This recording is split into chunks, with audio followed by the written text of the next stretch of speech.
Welcome to Geopolitics in Conflict, breaking news. What's going on, Elizabeth?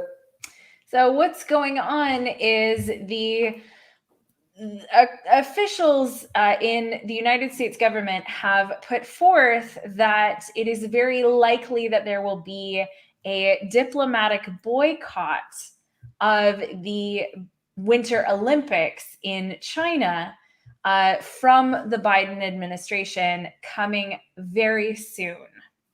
Indeed. Just to let our viewers, we are from two different locations. Where you are, I'm out of town. So just for our viewers too, if they wonder why there are two separate screens for all that. So that's the reason why, guys. But just back to the topic that Elizabeth was mentioning about, that has to do with the upcoming decision. The decision has not been formalized or finalized yet.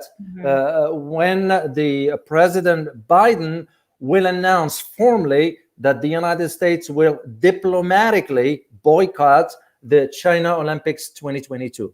What does it mean? All it means basically is that the athletes still going to go and participate, but the delegation usually it's always headed by politicians of sort. Sometimes the president himself, sometimes the vice president, high-ranking officials. And so what they said was that there would be an official decree or declaration from the White House that no government officials from the United States would be allowed to go. Exactly. And that's the official announcements. And that we don't know yet. We don't know yet if it's going to be. Most of the, some individuals I talked to just within the hour announced that it's a fait accompli. It's a done deal. Yeah. You just have to wait till the end of the month to officially announce it. So. Well, and we talked earlier about the call, the summit that happened between Biden and Xi, and I would like to hope that call made some kind of difference in this arena, but I don't think that that's true. What do you think about that? Well, you're absolutely correct in your assessment regarding that, because this action, the fact that the conversation over boycotting the Olympics came a day after the virtual call suggests what you mentioned. And usually the administration, the press secretary, whatever, they're going to be coming and said, no, this has nothing to do with the call. That's nonsense. Yeah. I mean, let's call it for what it is, and let's stop pretend that there is no issue there. Because what it means to me, again, and I speak for myself here, is that this is now the beginning of the Cold War setting, if you will. Why am I saying this, Elizabeth? If you go back into history, using history as our guide, look at two major events, 1972, 1980, when the United States boycotts, of course, the activities that took, the destructive activities that took place in Munich back in 1972, and the 1980 had to do with the invasion of Afghanistan by the Soviet Union, in which the United States asked 65 countries to support boycotting, and actually 65 countries did. About 80 of them didn't support the United States and went ahead and participate.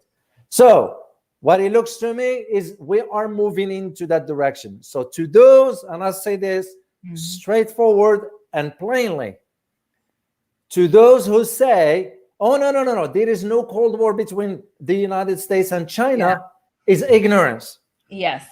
Yeah, they're playing games. And this is very blatant, right? Because it's not like the athletes aren't going to be able to play. The athletes are still going to play. This is directly, if you look at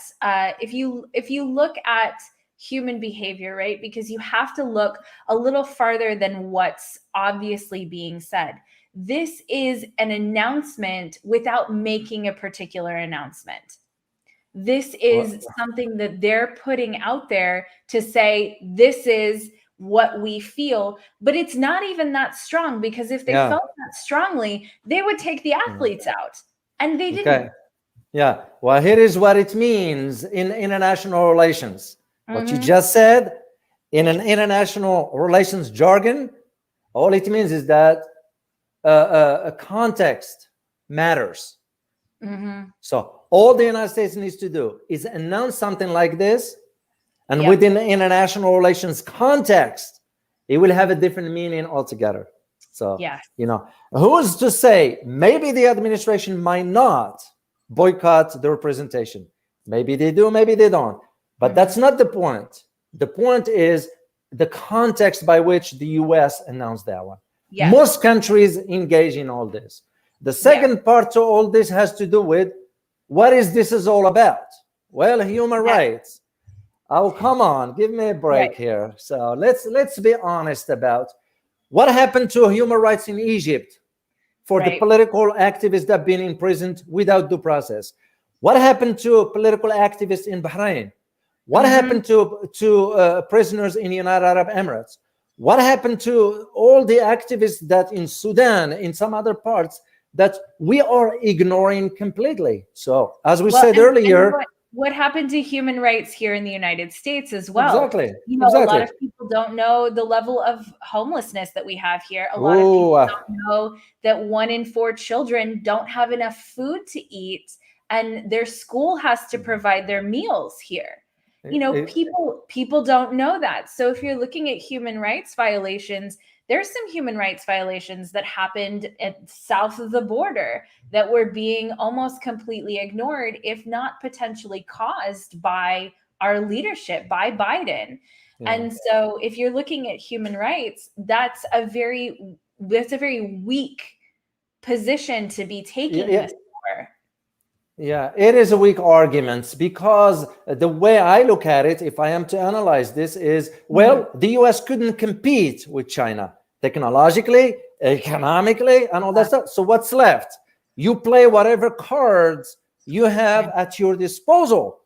The human rights issue will become the card that the United States will play, but it's not going to hold up. It's not going to hold up, because my prediction is that after the Olympics, China's going to embark on a different policy altogether. Interesting. What policy do you think that is? Well, it's going to be very assertive. China's going to be more assertive than what you're seeing right now. Why is this? It's because China now feels that they can be looking at the US. If ever the United States wants to talk to China, it has to be done on an equal footing. And that's the point that I want to bring up too. I really appreciate that you brought up that point, because that call really felt like it put the US and China on equal footing. Exactly. And the truth is that China is a growing economy, not that they do not have their problems. We just saw a huge problem with Evergrande. There's a lot going on in their real estate markets. But overall, the United States, whatever issues the United States government says that we have with China, ultimately, almost all of our stuff comes from China.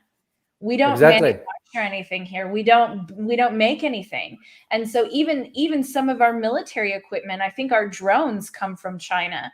So we are so dependent on China. And, China is dependent on us too, in a way, because, the United States is the reserve currency. And so it is a very complicated situation. But I agree with you completely. And I am watching China sort of come to more of a level equality and putting itself in that position. Well, it's because, with all the indications, technological, economic, infrastructure, you name it, China's thinking in terms of, okay, we're going to have to do what prosper the country, They're not going about creating, can you imagine? Did China send, for example, an aircraft carrier or conducted military exercises near the border, the US border? No. Right. No. They're not going to waste their time and energy and money on all this. Rather, they're going to focus on whatever that works for them as far as infrastructure and so forth. So, and this is why I didn't sort of buy the argument of the US boycotting the Olympics over human rights. Come on. No one should buy that. I don't. I really don't. I think it's even a weak argument. I'm not even sure why that's what they said that it was, because I think it's a very frail argument. Because that's the only option. That's the only Yeah. option there for them to mention. There is no other ground on which they can argue. But the reason for that argument is also because, as I said earlier, in international relations, context matters. All they needed to do is put it within an international frame of the so-called human rights, and that becomes the issue. But wise country is going to be looking at that and said, you know what? That's the beef between the US and China. Why should we get in the middle? Yes. And it's not, like I said, I don't even see it being that strong of a statement. Nah. Because if No, it was it's that not strong gonna. of a statement, the athletes wouldn't be allowed to compete. Yeah. And they are. And second thing is, my argument is that let's separate politics from sport.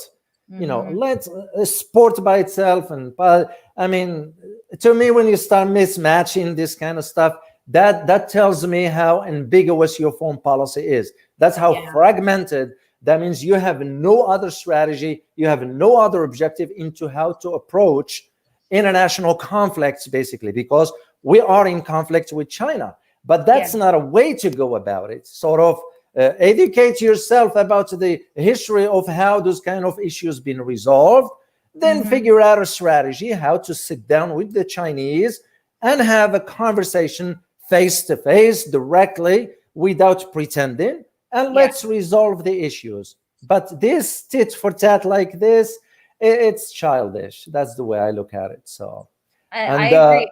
Yeah, it's just because it won't hold up. It won't hold up. That's the bottom line. It won't hold up. And especially not after the call. It won't hold up after the call that they just had. And in some ways, I feel like, because it's being touted as something that didn't really accomplish much of anything, but that it was cordial and it was a positive step in the right direction.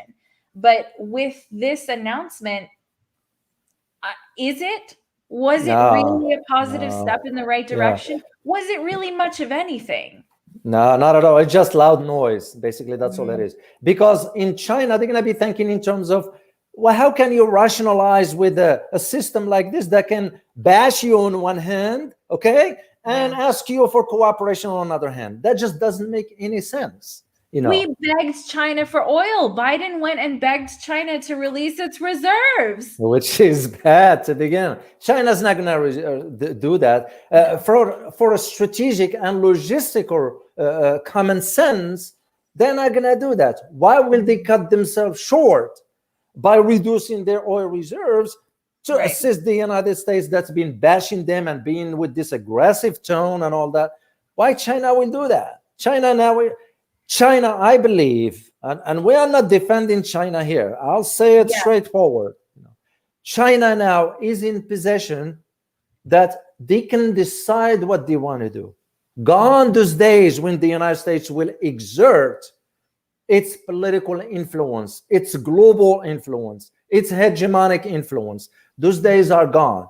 And the shift in the geopolitical landscape is happening before our own eyes. It is. And what an interesting geopolitical shift that's happening. You're absolutely right.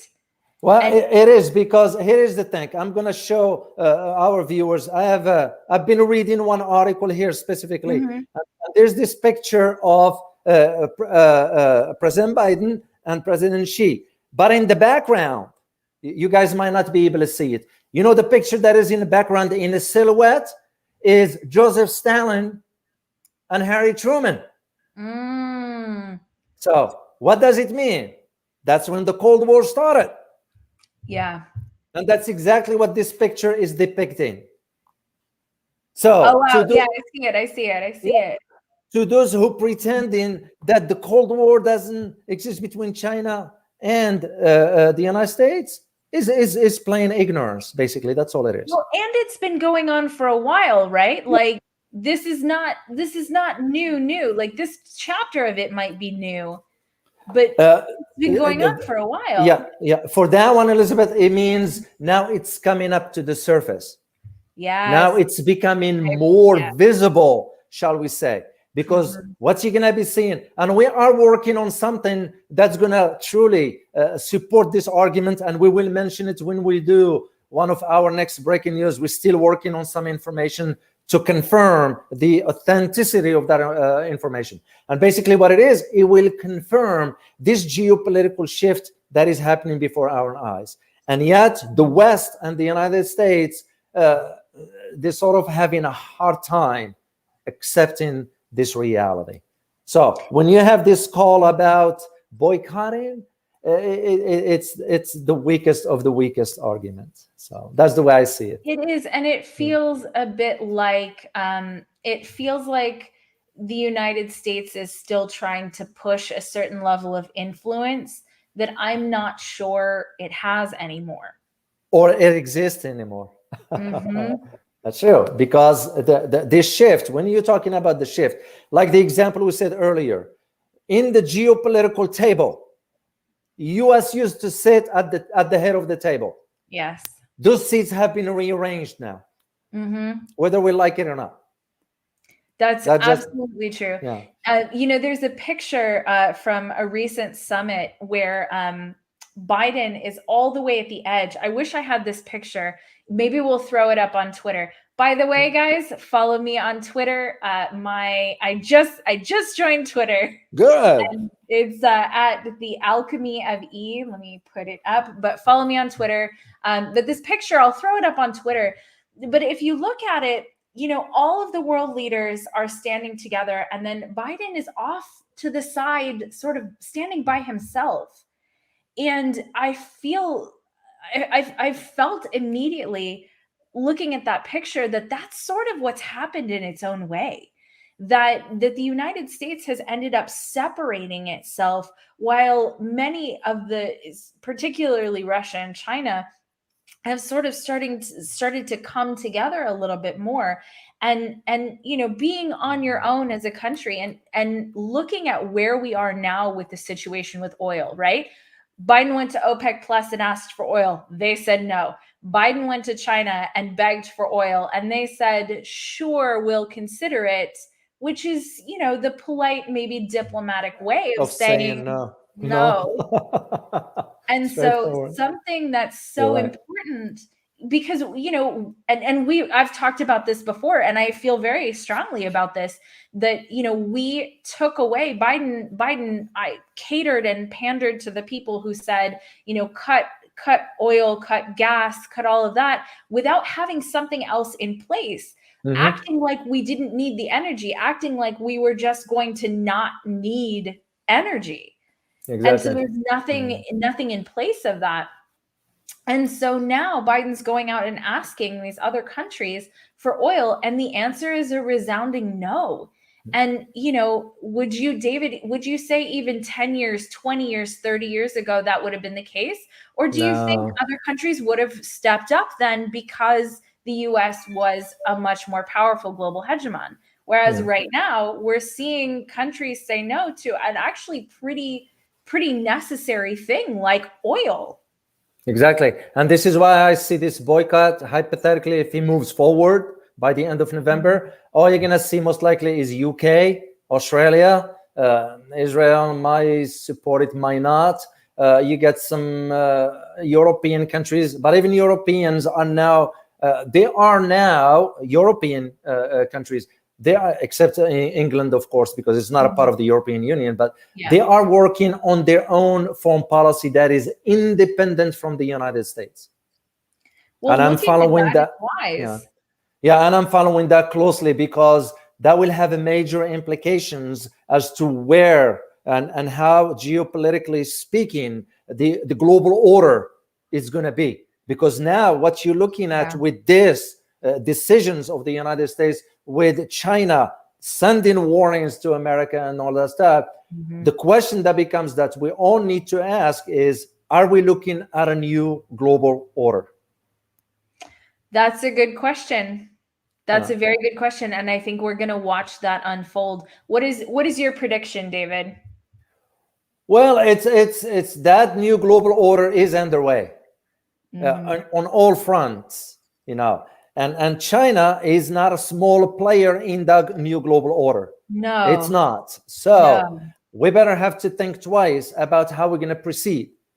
Do you want to spend your time in aggressive posture with China, in creating tensions, in this and that, till one day there is a miscalculations, which will be too late? Or do you want to sit down, despite differences, you sit down and try to hammer out the key differences and work a resolution or a solution that will benefit both countries' interest and the good for everybody?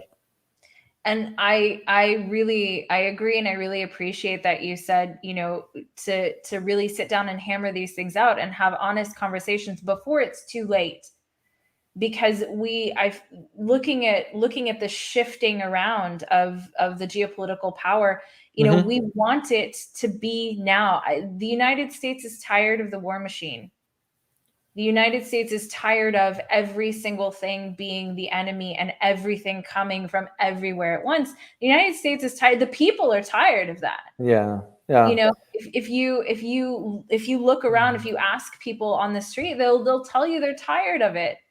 And China, we always say this: China is absolutely not perfect. China has enough serious problems, but we don't want to make them an enemy.